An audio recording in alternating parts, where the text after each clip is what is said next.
King, and I'd like to welcome you to Longevity's Aroma Share Club. And today we are going to be making some cleaning products. And I just wanted to remind you once again to go to your team member resources under business area and the beauty section. And there is several downloads for you for the Aroma Share Club. This one tells you what each month is going to be about, and you'll find other downloads there for you as well, as especially all these recipes that you've been watching me do on these videos. So right now what we are going to do is the bathroom grout scrub, and you need a wide mouth jar or other plastic container that is essential oils proof, about this size.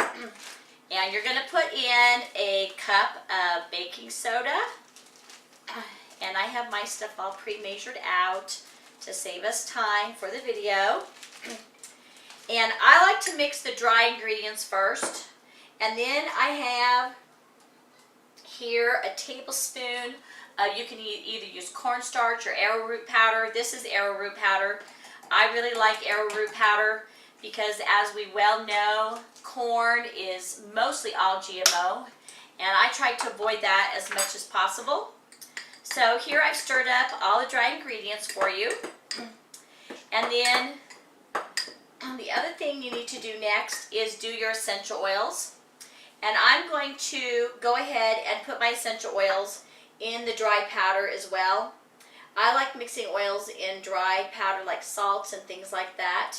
So we're going to use the Nioli first, and it says to put in 10 drops.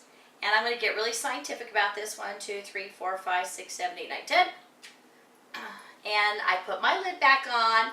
Remember, you always want to put your lids back on immediately after you open them up, because they can get oxidized, and what that means is oxygen or air gets down in your bottle, and when that happens, it can actually change the chemical constituents of your oil and change the way it works.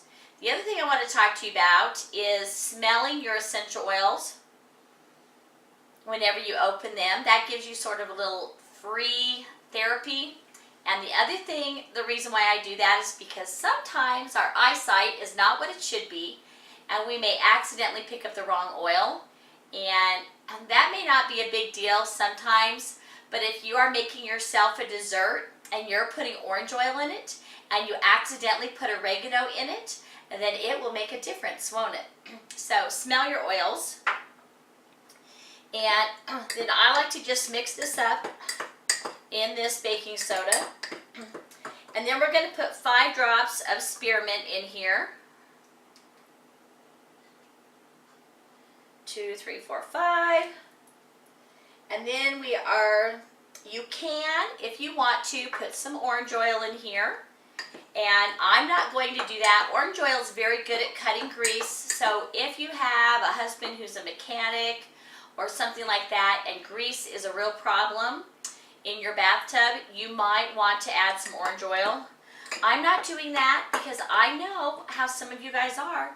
You're going to call me or you're going to text me and you're going to tell me, I don't have orange oil, so I can't make my recipe. And yes, you can. You can make it. And can you make it if you don't have spearmint?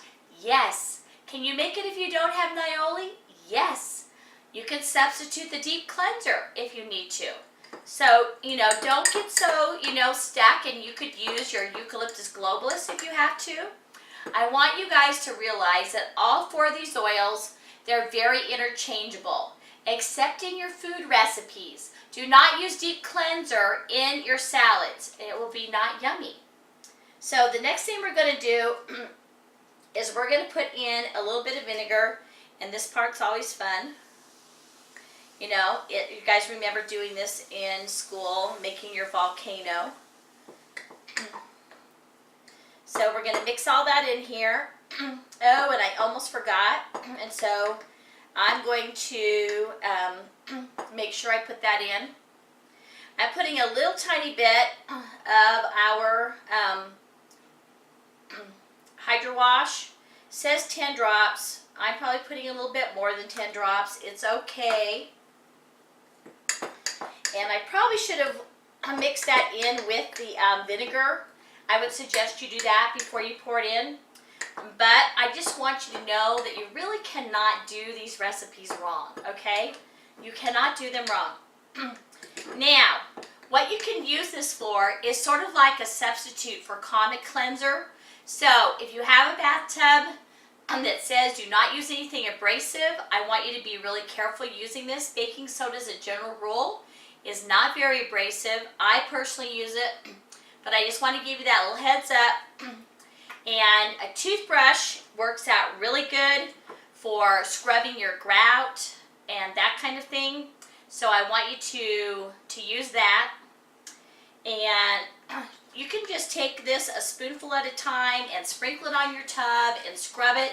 Use it in your kitchen sink. A container that works really well for this. Those of you who have empty Parmesan cheese containers, and I know some of you do, if you put that in there, you can use that for sprinkling on there. It's a little bit clumpy, but not too bad to put in there, and use that for your scrubbing. I also want to talk to you about Passport to Aromatherapy, and you can look up all of the oils that are in the Oils of the Month Club each and every single month.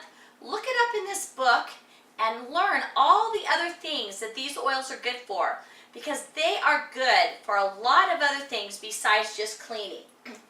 Let's talk about Nioli just for a minute here. In your newsletter that you can print off, your recipe sheet, I should say, it talks about that it's also antiseptic and antibacterial. And that is why we use it in the cleaning products. But I also want you to realize that it is in the Melaleuca family, and that is the tea tree family. And so they can sort of be used interchangeably, just that this is a little bit stronger.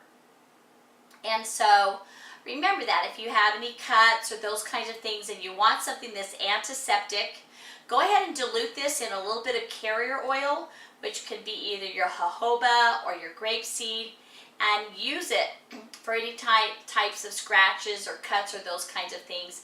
Also, you could use it for acne, just dotting it on with a Q-tip. There's a lot of things that Nioli is good for, and I want to thank you so much for joining me today at the Aroma Share Club at Longevity.